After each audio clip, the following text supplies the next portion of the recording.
But I didn't just read his prophet. I devoured his letters, and his collection of aphorisms, Sand and Foam, had a lasting impact on me. In contrast to Wilde's, Gibran's version of the importance of being earnest bypassed intellect and went straight to the heart. When God threw me, a pebble, into the wondrous lake, I disturbed its surface with countless circles. But when I reached the depths, I became very still, he says.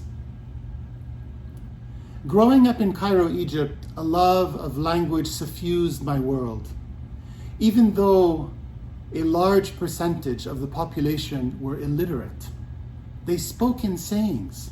For example, knowledge is what's in your head, not in your notebooks.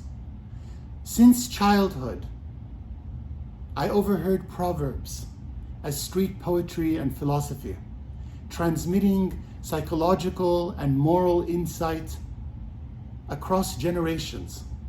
I grew up hearing such aphorisms from both my grandmothers, a string of sing-songy, witty-wise remarks for just about every occasion. I was even named after my paternal grandfather, Yahia Lababidi, a poet, musician, whose bloodline delivered to me a love of song that hinted that the literary life might be my calling. Words of wisdom are not stolen, they're borrowed until we make them our own. Of course, I didn't fully realize at that tender age the full weight of this cultural inheritance.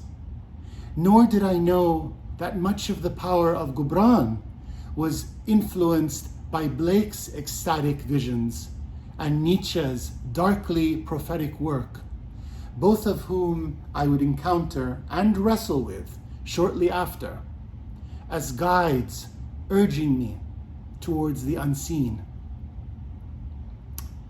It was in middle age that I was handed over to the Persian masters, Rumi, Hafiz, Attar, who taught me that poetry may be both sensual and sacred, a love letter addressed to the divine.